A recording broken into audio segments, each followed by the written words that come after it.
Hi there, my name's Craig Taylor and I'm putting together this short screencast as a result of quite a few people online asking me how I go about creating my podcast. And I thought, well, I'll start from scratch and I'll create a couple of blog posts to show them how I do that. Then I thought, whoa, hang on a second, Craig, why don't I actually show them how I do that and create some actual screencasts to put into those blog posts? So the purpose of this screencast really is to show you what plugin or what add-in or what extension you ever want to call it that I use with Skype to be able to record the audio that I actually then use to create my podcasts.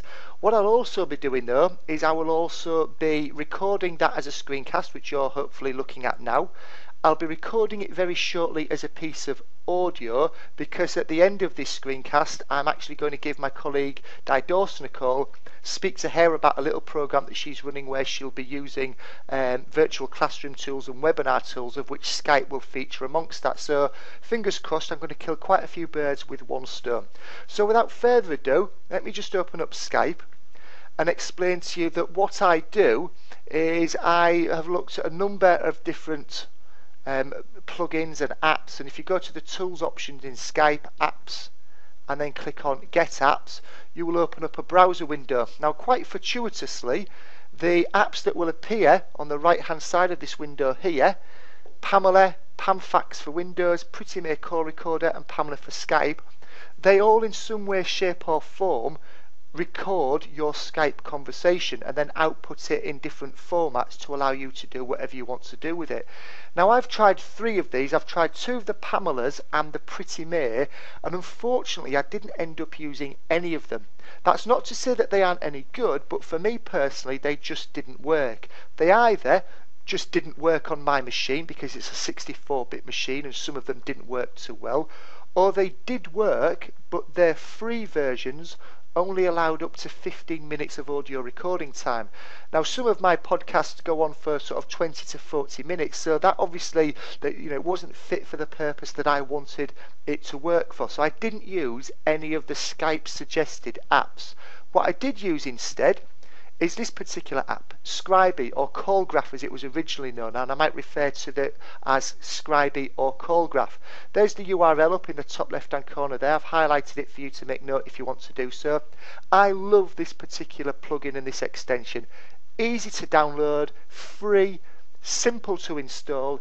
It worked first time out of the box. There was no issues with mine being a 64-bit machine or anything like that. And the really good thing that this does, there's a couple of good things it does, but one of them is the fact that I've yet to discover any recording limit on it. I've had conversations that have been 60 to 75 minutes and it's recorded it all perfectly well. And I also like the fact that there's some quite deep settings within this tool once you've installed it that you can change. For example, you can actually choose where to store your MP3s when it's actually finished recording. So I store them in 2 places.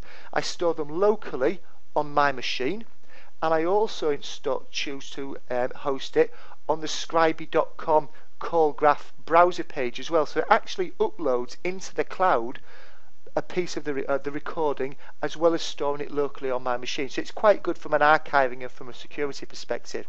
What I also like about this is you can set up when you allow Callgraph to start recording your Skype conversation. You can either press a record button and it will start recording, or you can allow Callgraph or Scribey to be set up so that it starts recording the moment a Skype call is made and the moment a connection is made. Now the benefit of that is you never need to remember to press the record button. You will always be recording your Skype conversation. Of course the downside of that is you could end up recording Skype conversations that you don't really need to record. I don't think that's a great hardship, as you can very easily delete those. It's much harder to try and pluck a non-existent recording out of thin air because you forgot to press the record button than it is to delete a recording because it happens to be recorded by default. So that's the plugin and the extension that I would recommend. It only works on Windows machines. I'm sure there are other versions for Mac so on, but this only works on Windows machines. But I really like it, and if anybody wants to know, anybody wants a recommendation as to the plugin that they should use, this is the one that I use. So without further ado, let's open up Skype. Callgraph is sat here. It's this little square symbol with a couple of black concentric dots. It's telling me that recording has finished, so the previous recording that I made in this has finished and has been stored and recorded. So without further ado, let's give Di a call.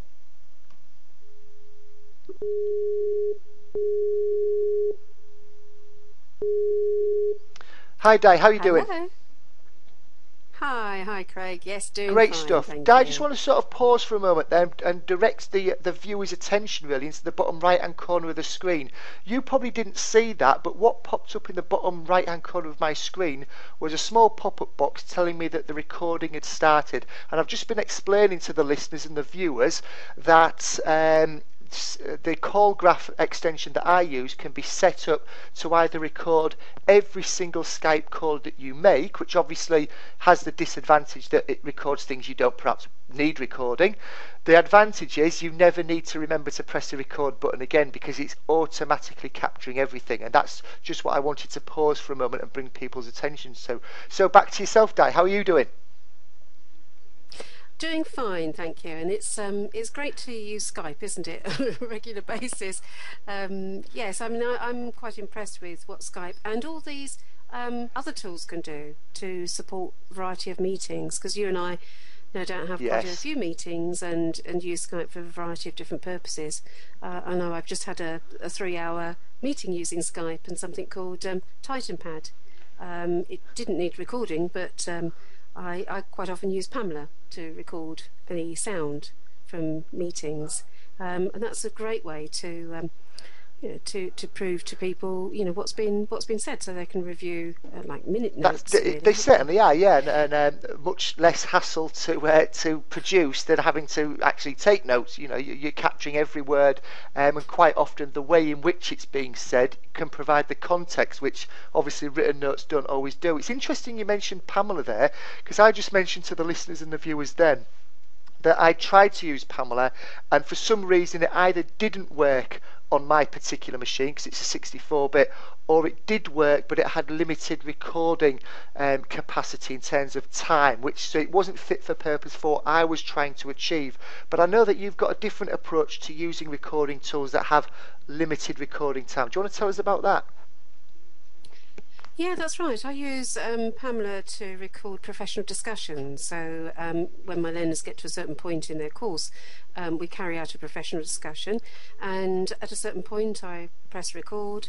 And the 15-minute restriction of the free version of Pamela, it doesn't really matter so much, because as long as I keep an eye on the clock and let them know just as we're getting close to that cut-off point, that's actually a great time for them to collect their thoughts, and while I'm starting the next recording, they can then pause, think, and then grab a drink quickly before they start the next session. So in fact it isn't a problem, and I guess even if I was trying to record a 30-40 minute meeting anyway, having that just pause in between isn't really a problem. So yes, it works quite well. And shall I tell you about Yeah, the please webinar do. I was just about to say, so you and I haven't just sort of put our heads together out of thin air and come up with the desire or the need to produce this screencast and this recording. It is towards some greater good. So do you want to tell us what that is, Di? That's right. It's the webinar trainer course, and I'll give you a little brief overview of what is going to consist of. 8 modules. The first module is about why use webinars in the first place, and actually it's also looking at the definition of a webinar. Many people have different reasons to use an online tool to connect and communicate with other people. So we look at that and some examples of use. The second one is choosing the technology. So we look at a whole broad range of what could be used, including Skype. So the technologies could be some of the commercial, what I would call the big daddies of video and web conferencing tools, such as WebEx and Blackboard. Illuminate. I keep on wanting to call it Illuminate. But we also looked at lots of other different tips and hints on using webcams and etiquette of using webcams and so on. The third one is actually quite useful because this is about planning the content. So assuming people want to deliver some content, whether it's for a meeting, whether it's for a conference, it's thinking about what are the aims and the outcomes intended and trying to get a structure. and putting together the content rather than throwing a few slides together and chucking it up on in the software. It's really thinking about what am I going to put into the delivery. So that's quite an important one. And the fourth one is about marketing the webinars, because it's pointless having great content if people don't know that you're going to actually present it. So in terms of a conference, obviously that's quite important to get people to come to you. If it's a meeting, obviously it's a different way. The fifth one is about preparing the audience, and I think quite often people forget that actually there's some quite nice activities that you can do with your potential audience before they actually come to the conference or the meeting. And so those are typically things to what do you do with people in a waiting room. So if you're using conferencing software, some have a little waiting room area so that you get them warmed up and ready, and they do the checks and tests on their cams or sound. So that's quite useful, but it's also things about looking at ground rules of how do people use perhaps putting their hands up in the conferencing tools, or even just the etiquette of how to communicate even through something like Skype. So they possibly send a text to you first. Just on that note, Di, you mentioned about preparing the learners for the webinar, the virtual classroom, the virtual conference room, whatever you want to call it.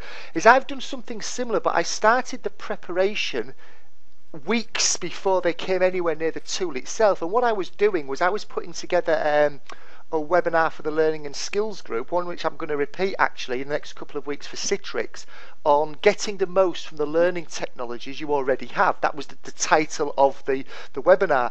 And what I did was I produced probably a 4, 5, 6 minute video in advance of the actual webinar itself, just to frame the content really, and just to give people a few things to think about. It was done slightly tongue-in-cheek, and it was done tongue-in-cheek intentionally to force people to actually think about what things they've already got that they aren't using efficiently. And I sent that out via the conference or via the webinar organizer in advance to basically, so I had less work to do in the webinar. It's traditional pre-learning material, but I sent it out pre-webinar in the guise of a video format, and the feedback that I got from that was quite positive. It did allow people to frame the content in their mind before they even came near the webinar itself. I think it's so important. It's what's called flipped, isn't it? You're flipping it a little bit so that people have, the presentation slides that people often give as webinars. Actually, you might as well give that beforehand. So I think it's a great idea to give a little video. They also get to see you and hear you before they come in, and actually it's a great marketing tool, isn't it, as well, so that people think, oh, I'd quite like to attend this. Hopefully it hooks them. And the point you made about the video, they see you. I know the webinars that I've done, I very rarely, if ever, used the webcam even to introduce myself, because I'm very conscious of my bandwidth and other people, so I tend to err away from it, which means that they can hear me, but all they can see of me really is a photograph, where actually if they can see a video in advance, they can perhaps empathise with me and perhaps make that connection with me beforehand, which of course is breaking down barriers when they actually come into the virtual environment themselves. Yes, it's interesting, you see, because you mentioned about bandwidth, and obviously in Module 6 we actually look at those type of things, so these tests and checks and so on, and I'm very conscious that bandwidth is a crucial aspect of whether you use Skype with 6 people and their video cams on, it's going to collapse. And in fact any software really struggles, doesn't it, in terms of a video. But I do tend to use a video quite a lot as the presenter. And I suppose that's because I move around, not move around quite a lot, but I do quite like to have that in place rather than just listening. And I suppose that's something to think about, isn't it? Is whether people still need to look at something. I agree. I agree. I know that some facilitators use it to introduce themselves at the beginning, whilst they sort of, give the nature of the content and explain what's going to take place. Then switch it off when they go into things. And that connection's being made. Yes, that's right. Yes, because actually I did watch a webinar the other day where there were two guys that were presenting, and the co-presenter didn't turn his webcam off while the main presenter was talking, and it was quite a distraction. So, there are tips and tricks, and in fact that's what we include in all of this as well. These tips and tricks that just make it a little bit easier for the audience, but also easier for So their bandwidth, because we no, don't want them no, to drop I out. interrupted you around module 3 or 4, I think there. So if you want to jump back into wherever we left off, Yeah, so I mean, 5 was about the yeah, preparing the audience. So we've got, all of those variety of different things and the reasons why it's important to prepare them, not just for the technology, but also for the experience. And I think you're right. It brings, then they can come much more engaged, to the actual live event.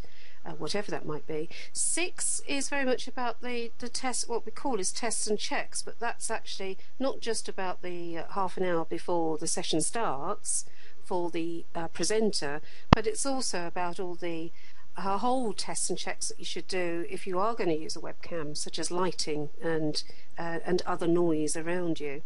And things like having a second laptop, so that if you are doing a proper conference, you have got a laptop beside you, so that you're there as a participant as well as a presenter, and you can see what they can see.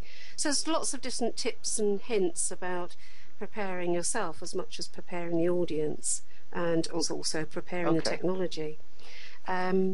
Whereas Module 7 is delivering the webinar, because obviously it's about getting the content over, but it's also looking at how do you introduce yourself, the webinar, the aims, the outcomes, how do you introduce an agenda if there is one, introduce other speakers perhaps.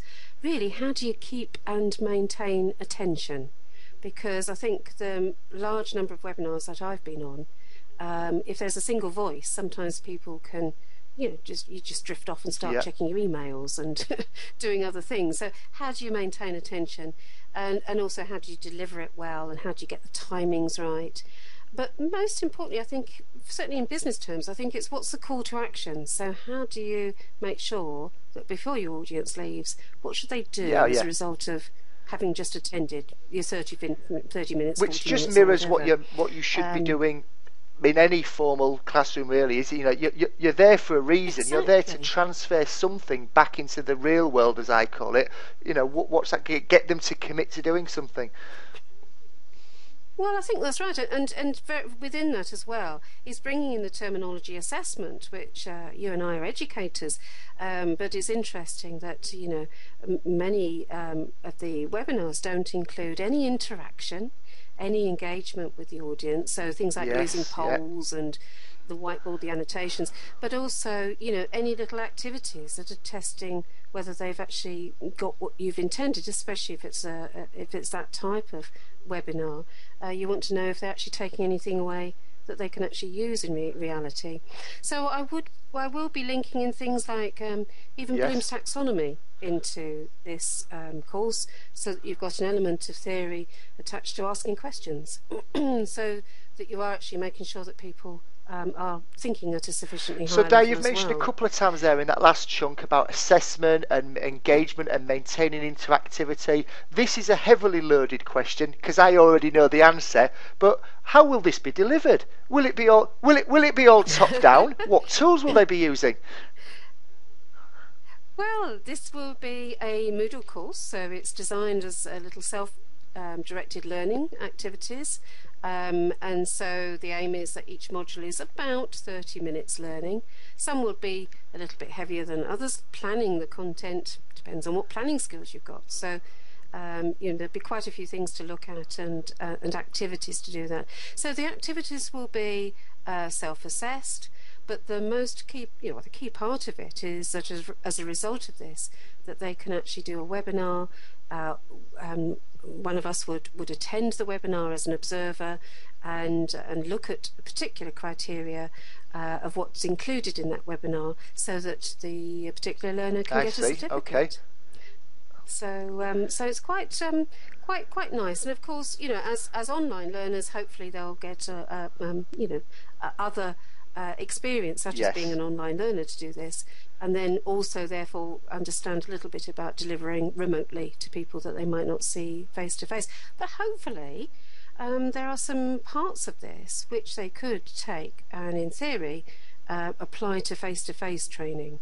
And that's, although there are differences, there are going to be certain theories That going ripple through, which yeah. is very much about how people learn, how people receive information, and how people engage. I just wondering, you mentioned there about they would deliver a webinar. Would that be a real time real time webinar, or would it be more of a spoof webinar, a proof of concept really, to allow them to go through the mechanics without necessarily having a real live tangible audience? So how can you see that working out? This is with real people. This is going to be with real people. So in terms of, it's effectively like a little micro-teach. So they've got real people in a meeting or a conference. And now we are hoping that these are perhaps going to attract groups of people, in which case we can group our learners together and they could have nicer peer group. But if not, I'd really like to encourage them to have a real conference or a meeting or a webinar for a purpose with real people, and knowing that one of us would be there as in an observational role for a period of time. So if that webinar is an hour, we would be there for 15 minutes.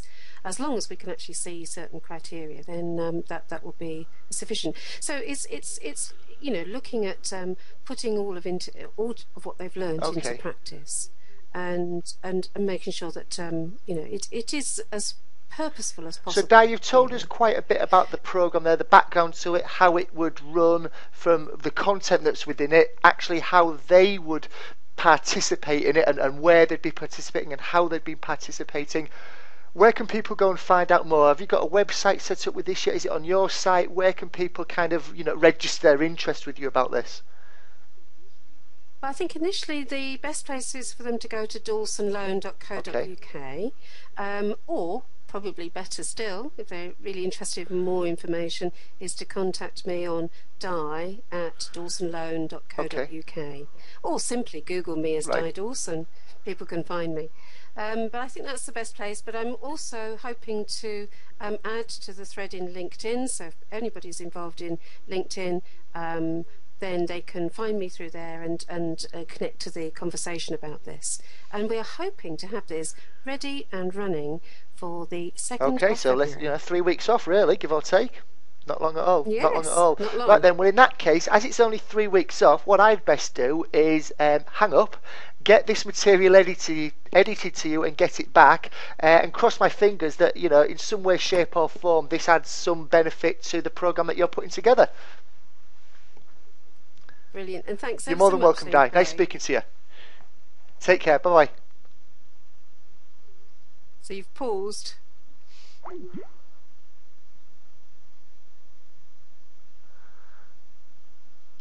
Okay, folks, and there you can see I've just hung up on Di, and as you can see in the bottom right hand corner, recording was finished. It gave me the time that it was finished and that information. So what I'm going to do now is I'm going to go to the CallGraph browser, which was the area that I said could store this information online, and there we'll see that at 4:40 p.m. on Thursday the 5th of January, which is now, for 17 minutes and 44 seconds, Di and I were involved in a conversation. I can play that, I can download that from here, I can do various other things with it, but most importantly, or quite importantly, if I also look on my local folder, this is on my desktop, or this is under my documents, we can see that there's the conversation that I had with Di. So it stored it in two places. It stored it on my desktop and it stored it up in the cloud. Hopefully, folks, that's given you an idea as to how I record my audio from my Skype conversations. It's not turned it into a podcast yet. All it is at the moment is an MP3, but at least you've got some raw conversation to continue on with now. See you in the next blog post. Bye.